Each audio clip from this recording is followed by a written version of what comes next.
ए square minus B square, सो ये क्या हो जाएगा, ए का ए प्लस बी इंटू ए माइनस बी। फिर ये पार्ट हो गया स्टूडेंट। और आप लोगों को कुछ स्ट्रेट लाइन में डाउट है तो अभी पूछ लीजिए, क्योंकि अभी 15 मिनट्स ही बाकी है, तो मैं सोच रहा हूँ कि कुछ टॉपिक्स वगैरह का डाउट होगा तो वो क्लियर कर लो, फिर नेक्स्ट लेक्चर में हम लोग नेक्स्ट टॉपिक स्टार्ट करेंगे, बिकॉज सर 15।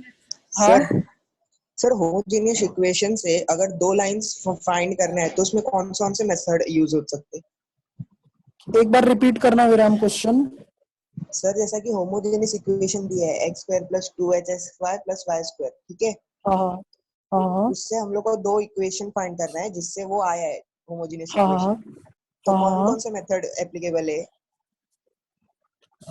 इसमें हम क्या करेंगे ना, इसको हम ये फैक्टराइजेशन मेथड से सॉल्व कर सकते हो आप। देखो फैक्टराइजेशन मेथड से सॉल्व कर सकते हो, और फिर दूसरा जो मेथड है वो हम लोग दूसरा मेथड या तो sum of this slope product of this slope से भी कैलकुलेट कर सकते हो। फिलहाल के लिए तो सबसे इजी मेथड यही रहता है, फैक्टराइजेशन मेथड ही करते हैं। बाकी से ना आपको जॉइंट इक्वेशन ही मिलेगा, सम ऑफ दिस स्लोप और प्रोडक्ट ऑफ दिस स्लोप भी करोगे ना, सो उसमें कैसे जॉइंट इक्वेशन ही मिलेगा। तो कैसा, अगर ये एक मिनट रुको ना, मैं बता देता हूँ। ये ऐसा हो जाएगा, अगर जैसा कि हमने ये इक्वेशन को ही कंसिडर कर लिया। हाँ मैं रिपीट करा देता हूँ, एक मिनट रुको मोहम्मद, मैं रिपीट करा देता हूँ ये डाउट क्लियर करने के बाद, एक मिनट। सो यहाँ पे कैसा हो जाएगा कि अगर समझ लो ये एक्स स्क्वायर है, x square plus x y, x square plus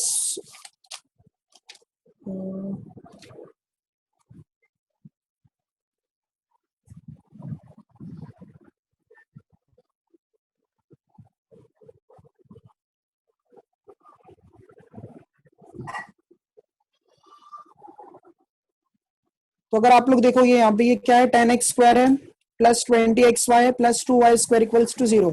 so अगर हमें ये कैलकुलेट करना है, इसके जो दो इक्वेशंस थे, फर्स्ट और सेकेंड इक्वेशन, वो कहाँ से, मतलब कैसे क्या होगा, तो ये कैसा है, कंबाइंड इक्वेशन होता है। तो इसका सेपरेट इक्वेशन निकालेंगे तब हमें पर्टिकुलर ये मतलब रिक्वायर्ड इक्वेशंस मिल जाएंगे। बट बाकी मेथड और क्यों नहीं हो सकता, क्योंकि अगर जब हम sum of this slope and product of this slope अगर यूज करेंगे, तो sum of this slope product of this slope अगर यूज करेंगे यहाँ पे, तो कैसा हो जाएगा, ये फर्स्ट लाइन के लिए y इक्वल्स टू m1x आ जाएगा, क्योंकि ये लाइन कहां से पास होता है, ओरिजिन से। ओरिजिन से पास होगा तो ये इक्वेशन यूज करते हैं। और दूसरा line y equals to m2x आ जाएगा। तो यहाँ पे हमें कैसा ना, पर्टिकुलर किसी एक स्लोप का वैल्यू नहीं मिलता है, दोनों का वैल्यू साथ में मिलता है, m1 प्लस m2 का, या फिर m1 इंटू m2 का। तो अगर ऐसे भी हम लोग कैलकुलेट कर सकते हैं, एक मिनट देना मुझे। अब जैसे समझ लो यहाँ पे -2h अपॉन बी है, -2h अपॉन बी है, तो माइनस ऑफ 2h के लिए क्या है, यहाँ पे 20 है, तो माइनस ऑफ 20, और b के लिए स्टूडेंट यहाँ पे क्या है, 2 है, तो ये -10 हो जाएगा। And product of this slope के लिए a अपॉन बी है, a के लिए 10 है और b के लिए 2 है, तो ये क्या आ जाएगा, 5। तो एक काम करो, नहीं तो ये मेथड भी पॉसिबल है। क्यों? क्योंकि अगर हम लोग सिर्फ इसमें m2 का वैल्यू कैलकुलेट कर देंगे, तो m2 यहाँ पे क्या आ जाएगा, -10 माइनस m1 आ जाएगा। m2 के लिए क्या आएगा, -10 माइनस m1, तो इसमें सब्सटीट्यूट कर देंगे तो पर्टिकुलर हमें m1 का वैल्यू मिल जाएगा। जब m1 मिल गया, यहाँ पे सब्सटीट्यूट करोगे तो उसका इक्वेशन मिल जाएगा। समझा विराम? हाँ सर, हाँ अच्छा है। ये समझा ये वाला हाँ मेथड? सर, हाँ हाँ, तो सेपरेट इक्वेशन है, आप ऐसे भी कैलकुलेट कर सकते हो, बट कैसा फैक्टराइजेशन मेथड से इजीली हो जाता है, इसलिए वहां पे हम लोग उसी को करते हैं। तो एक बार मैं पूरा चैप्टर रिवीजन करा देता हूँ।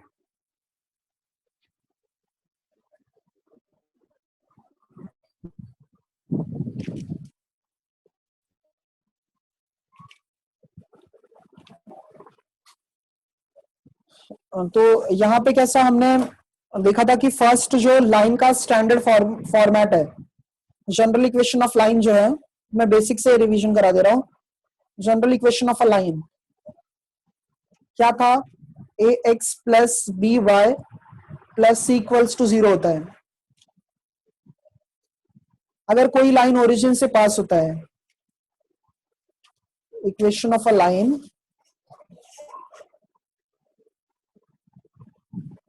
passing through the origin, उसका इक्वेशन होता है y इक्वल्स टू mx होता है, y इक्वल्स टू mx होता है। बाकी formula slope point form, 2 point form, फिर इसके बाद में double intercept form, normal form, ये सब आप लोगों को पता ही है पहले से। तो हमने फर्स्ट इसमें पढ़ा था, होमोजीनियस इक्वेशन पढ़ा था स्टूडेंट यहाँ पे।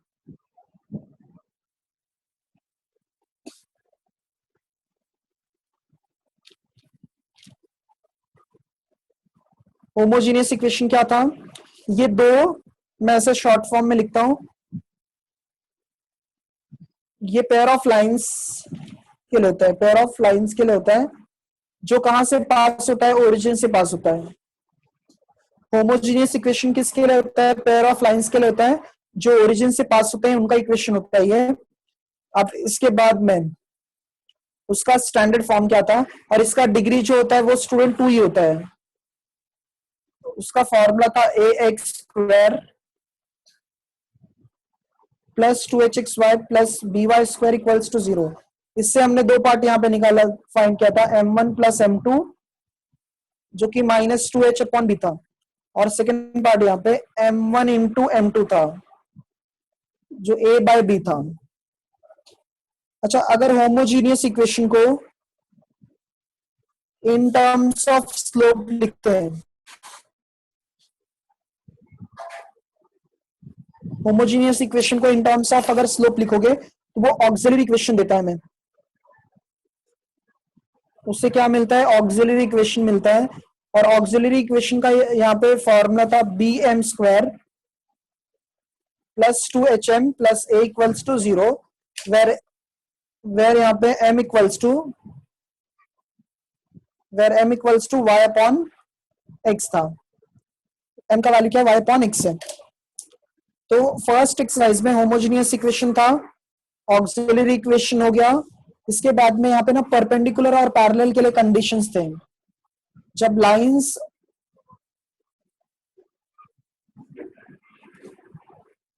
If lines are parallel, then condition क्या था, जब लाइन पैरेलल होंगे तो h स्क्वायर इक्वल होता था ए बी के। कोइंसाइड जब करते थे तभी भी सेम कंडीशन था, इफ लाइंस आर कोइंसिडेंट यहाँ पे, तो उसके लिए भी condition h square equals to a b था। जब लाइन यहाँ पे परपेंडिकुलर होगा, इफ लाइंस आर परपेंडिकुलर, के लिए a प्लस बी का वैल्यू जो है वो इक्वल टू 0 आता था। होमोजीनियस इक्वेशन हो गया, सम ऑफ द स्लोप हो गया, प्रोडक्ट ऑफ द स्लोप हो गया। अगर इसको होमोजीनियस इक्वेशन को इन टर्म्स ऑफ स्लोप लिखेंगे तो वो ऑक्सिलरी इक्वेशन होता है bm square plus 2hm plus a equals to 0, where m equals to y upon x है। m इक्वल्स टू क्या है, y अपॉन x है। तो ये नोट में जब लाइन पैरेलल होंगे, कोइंसिडेंट होंगे यहाँ पे, या फिर परपेंडिकुलर होंगे, तब ये कंडीशन था। फिर हमने यहाँ पे एक्यूट एंगल के लिए पढ़ा था स्टूडेंट। एक्यूट एंगल मतलब कैसा, कि अगर ये पेयर ऑफ लाइंस है, ये एक्स है और ये वाई है, अगर ये दो लाइन ओरिजिन से पास हो रहा है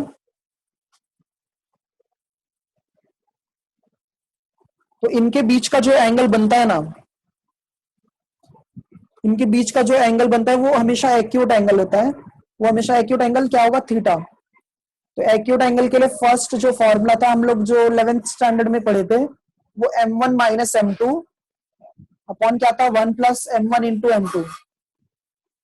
बट हम लोग ने यहाँ पे डिराइव किए थे इसको मॉडिफाई करके क्या मिला था हमें, tan theta equals to 2 under root h square minus a b upon क्या था, a प्लस बी। ये पार्ट हमें मिला था। उसके बाद में स्टूडेंट हमने यहाँ पे पढ़ा था, ये फर्स्ट एक्सरसाइज के लिए था स्टूडेंट ने यहाँ पे, हाँ, सेकेंड एक्सरसाइज के लिए हमने पहले थ्योरम पढ़े थे, फिर जॉइंट इक्वेशन उसमें पढ़े थे, और एक मिनट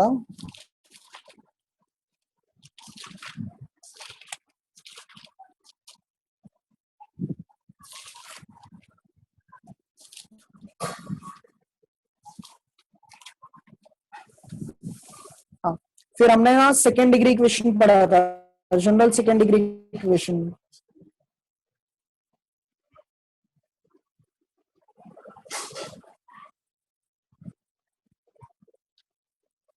ये कहां से पास होता था?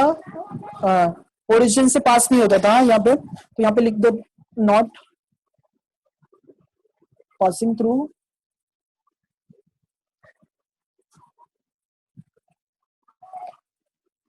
नॉट पासिंग थ्रू, ये मैंने ऐसे ही लिख दिया इंड के लिए, not passing through the origin.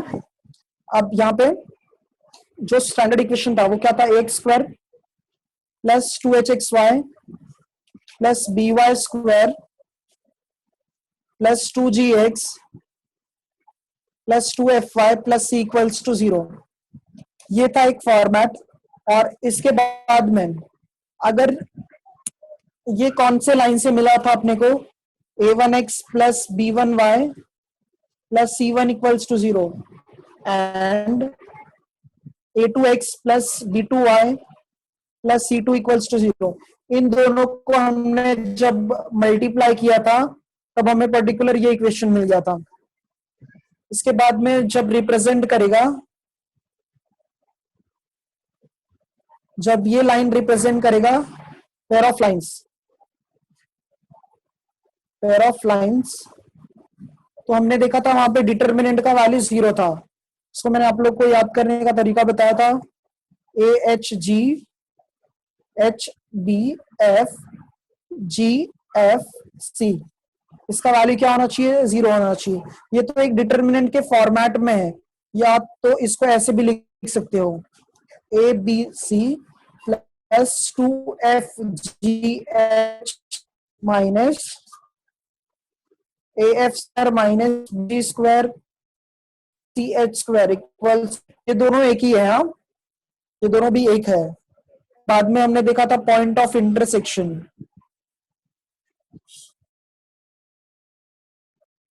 Point of intersection हमने देखा था। पॉइंट ऑफ इंटरसेक्शन पे एक ही सम था हमें, जो भी लास्ट एक्सरसाइज का लास्ट सम था। इसमें क्या था? हाफ बैकग्राउंड, और यहाँ पे क्या था? AB minus H square. आप लोग और भी कुछ मतलब कोई भी तरीके से याद कर सकते हो। फिर यहाँ पे था घाटकोपर टू असल्फा, और यहाँ पे AB माइनस H स्क्वायर। ठीक है।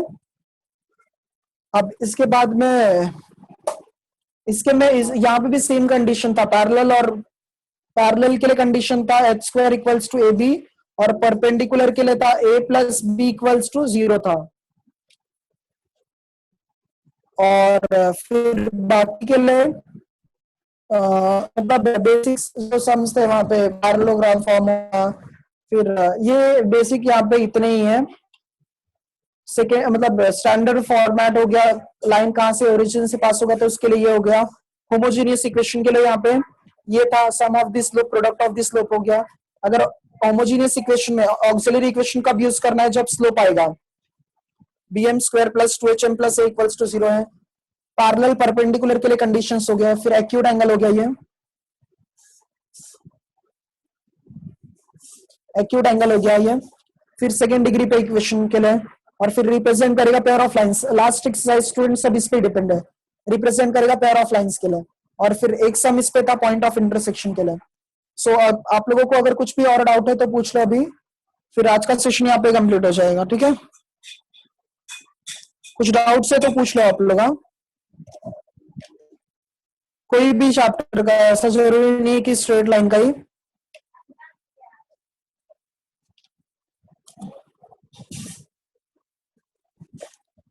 कोई डाउट नहीं है किसी को? Nobody has a single doubt.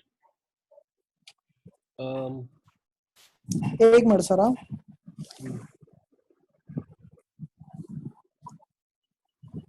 अच्छा सर, ये क्या बोलते हैं, इनका टेस्ट वगैरह जो है सैटरडे रखेंगे कि संडे रखेंगे?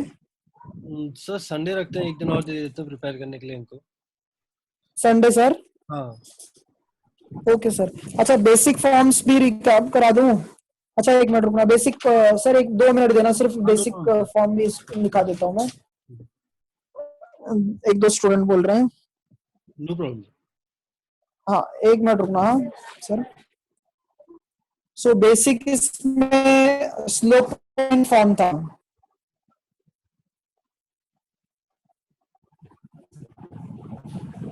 स्लोप फॉर्म क्या था?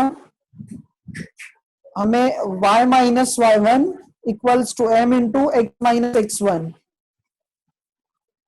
ये स्लोप पॉइंट फॉर्म हो गया। फिर 2 पॉइंट फॉर्म के लिए, 2 पॉइंट फॉर्म के लिए y minus y one upon y two minus y one equals to x minus x one upon x two minus x one. 2 point form हो गया ये। डबल इंटरसेप्ट फॉर्म था। Double intercept form यहाँ पे x upon a plus y upon b equals to 1।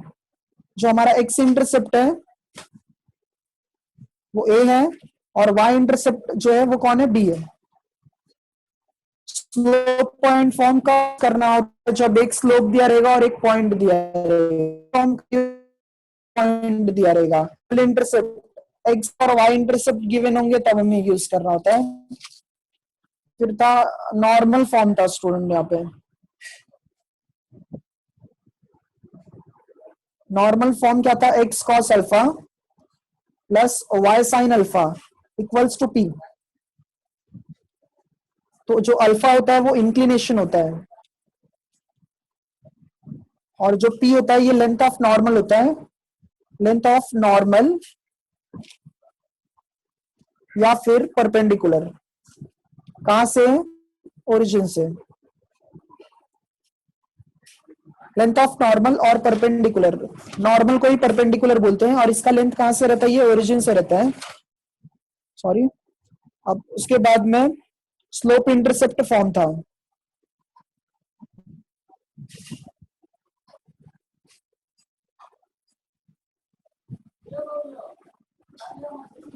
Slope intercept form के लिए y equals to M X plus C था।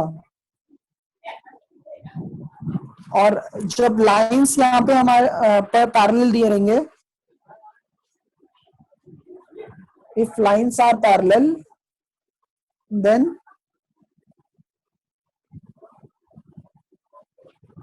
the slopes are equal। जब लाइन अगर पैरेलल होंगे तो उसके स्लोप्स भी क्या होंगे? इक्वल हो जाएंगे। मतलब m1 और m2 दोनों इक्वल होगा। फॉर परपेंडिकुलर के लिए दोनों का मल्टीप्लीकेशन कितना आएगा? -1। दोनों का मल्टीप्लीकेशन क्या आ जाएगा? -1। स्लोप कैलकुलेट करने के लिए दो फॉर्मूला था। जब थीटा दिया रहेगा, इंक्लिनेशन दिया रहेगा, क्या फॉर्मूला यूज करोगे? m equals to tan theta. और दूसरा फॉर्मूला था m equals to y2 minus y1 upon x2 minus x1। एक बार देख लो ये सब। स्लोप पॉइंट, 2 पॉइंट, डबल, फिर normal, slope intercept form, parallel और परपेंडिकुलर के लिए। अच्छा, नेक्स्ट लेक्चर हम लोग ना ये मतलब मैथ्स 2 का एक चैप्टर करेंगे, प्रोबेबिलिटी। मैथ्स 2 का प्रोबेबिलिटी स्टार्ट करेंगे हम लोग। और प्रोबेबिलिटी के लिए ना आप लोगों को थोड़ा सा फिजिक्स के जो फॉर्मूले थे ना, वो इंटीग्रेशन के फॉर्मूले जो आप लोग लास्ट लेक्चर मतलब ये 11th स्टैंडर्ड में पढ़े रहोगे, वो मैथ्स में नहीं था स्टूडेंट, वो फिजिक्स में था। तो वो लोग थोड़ा सा आप लोग ना वो फॉर्मूलाज वगैरह रिवीजन कर लेना। हाँ, ये फॉर्मूलाज है ना, रिवीजन कर लेना इसका, इंटीग्रेशन का। इंटीग्रेशन किए हो कि नहीं आप लोग? किए हो? बिकॉज मैथ्स 2 में अगर वो स्टार्ट करेंगे अगर इंटीग्रेशन आप लोगों को आता होगा तभी वो समझ में आएगा, नहीं तो फिर नहीं आएगा। तो आप लोग बोलो कैसे। अच्छा, इंटीग्रेशन किसी ने नहीं किया है, फिर मैथ्स 1 से ही कंटिन्यू करेगा।